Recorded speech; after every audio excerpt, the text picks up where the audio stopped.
حضرت سیدنا عمر رضی اللہ تعالی عنہ جلیل القدر ہستی ہیں جنہیں حضور علیہ السلام نے اللہ سے مانگ کے لیا۔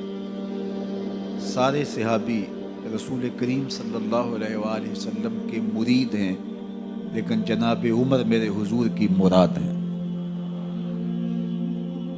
39 لوگ جب اسلام لا چکے، 39ویں شخص حضرت امیر حمزہ رضی اللہ تعالی عنہ تھے، اور ان کا ایمان لانا مسلمانوں کے لیے بہت بڑی ڈھارس اور بہت بڑے حوصلے کا سبب و ذریعہ بنا۔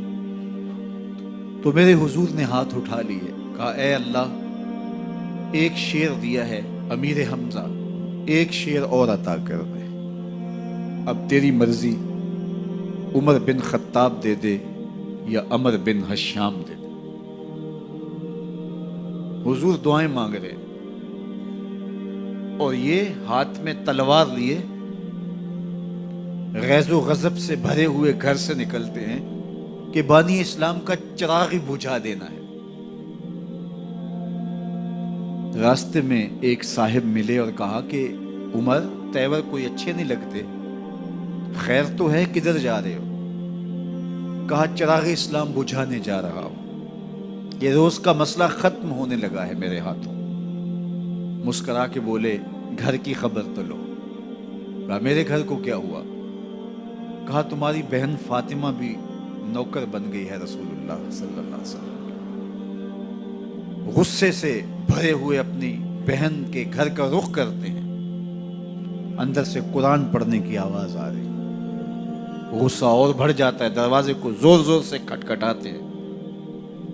اہل خانہ سمجھ گئے ماجرا کیا ہے، گرجدار آواز ہے جناب عمر کی، دروازہ کھولو۔ جلدی سے معلم کو چھپا دیا اور بہن آگے بڑھ کے دروازہ کھولا۔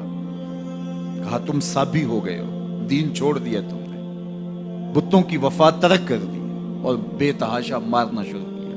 بہن کا سر پھٹ جاتا ہے، خون بہنے لگتا ہے، اور یہ مارتے چلے جاتے ہیں۔ فاطمہ بنت خطاب بولی عمر، تم خطاب کے بیٹے ہو، سنو میں بھی خطاب کی بیٹی ہوں، جو ظلم جو جبر کرنا ہے کرو، میں محمد عربی کا دامن نہیں چھوڑوں گی۔ سوچنے پہ مجبور ہو جاتے ہیں وہ کون سی طاقت ہے جس نے بجلیاں بھر دی اس کے اندر۔ کہا جو تم پڑھ رہے تھے مجھے بھی سنا سکتے ہو؟ کہا تمہیں غسل کرنا ہوگا۔ عمر اپنے بدن کو دھو رہے ہیں، میرا رب دل دھو رہا ہے۔ اتنے میں معلم بھی قرآن لے کر آ جاتے ہیں اور قرآن کی تلاوت ہونے لگتی ہے۔ طٰہٰ ما انزلنا علیک القرآن لتشقیٰ، 14ویں رات کے محبوب چاند، ہم نے قرآن اس لیے نازل تو نہیں کیا تھا کہ تم مشقت میں پڑ جاؤ۔ بے تاب ہو گئے، کہا عمر کی عمر برباد ہو گئی، مجھے لے چلو حضور کی چوکھٹ پہ۔ تلوار حمائل کی ہے، بہنوئی ساتھ ہیں، اور حضور کی بارگاہ میں حاضر ہو گئے۔ دروازے کے سوراخوں سے دیکھا تو صحابہ تشویش کا اظہار کرنے لگے کہ عمر آ رہا ہے، تلوار حمائل کی ہے، ارادے اچھے نہیں لگتے۔ جناب امیر حمزہ نے کہا دروازہ کھول دو، اچھی نیت سے آیا تو استقبال کریں گے، نیت اچھی نہیں ہے تو اس کی تلوار سے اس کی گردن کاٹ دیں گے۔ حضور کے سامنے جا کے بیٹھ گئے، گلے میں کپڑا ڈالا تو حضور نے پکڑ کے کہا عمر، ابھی وقت نہیں آیا کہ تم اسلام لے آؤ؟ یہی وقت تھا عمر کے اسلام لانے کا۔ لبوں پہ کلمہ جاری ہو گیا، اللہ اکبر کی صدا اس زور سے گونجی کہ مکے کی گلیاں گونجنے لگی۔ اسلام لانے کے بعد حضور سے پوچھتے ہیں حضور کیا ہم حق پر نہیں ہیں؟ فرمایا ہم حق پر ہیں۔ اللہ کا دین سچا نہیں ہے؟ کہا اللہ کا دین سچا ہے۔ آپ اللہ کے سچے نبی نہیں ہیں؟ فرمایا میں اللہ کا سچا نبی ہوں۔ تو کہا پھر ہم چھپ کے عبادت کیوں کریں؟ اب مسلمانوں کی 2 صفیں بنتی ہیں، ایک صف کی قیادت امیر حمزہ کرتے ہیں، دوسری صف کے آگے آگے عمر بن خطاب چلتے ہیں، اور حضور درمیان میں ہیں، اور یہ ملکوتی قافلہ صحن حرم میں آ کے اعلانیہ عبادت کرتا ہے۔ حضرت عبداللہ ابن مسعود رضی اللہ تعالیٰ عنہ فرماتے ہیں عمر کا اسلام لانا اسلام کے لیے عزت کا سبب بنا، اسلام کے وقار کی علامت بن گیا۔ ایک ایک کے دروازے پہ جا کے دروازہ کھٹکھٹا کے کہتے ہیں، وہ تو اور خبر سننے کے لیے بے چین تھے کہ یہ بانی اسلام کی زندگی کا چراغ بجھانے گیا تھا، کوئی خبر لایا ہوگا۔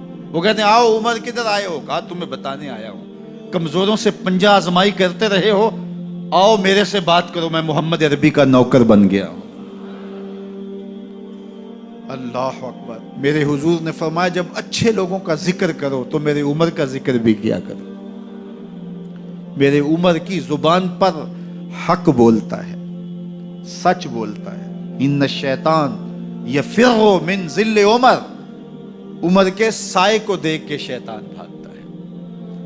اللہ اکبر۔ اسلام لائے تو زندگی کی ایک ایک سانس اسلام کے لیے وقف کر دی، حضور کا پہرا دیا، حضور کی ناموس کا پہرا دیا، حضور کی شریعت کا پہرا دیا۔ اسلامی فتوحات پھیلی تو پھیلتی ہی چلی گئیں، کبھی مصر فتح ہو رہا ہے، کبھی ایران فتح ہو رہا ہے، آرمینیا تک مسلمانوں کی افواج پہنچتی ہیں۔ 22 لاکھ مربع میل پر حضرت عمر رضی اللہ تعالیٰ عنہ کی سلطنت پھیل جاتی ہے۔ عدل و انصاف کا دورہ ہوتا ہے۔ زمانے نے دیکھا کہ غیر مسلم بھی عدالت میں کھڑا ہے تو اسے خوف نہیں ہوتا تھا کہ میرے سے ناانصافی ہوگی، اس لیے کہ حکومت عمر کی چل رہی ہے۔ وہ بھی مطمئن ہوتا تھا کہ میرے ساتھ انصاف ہوگا۔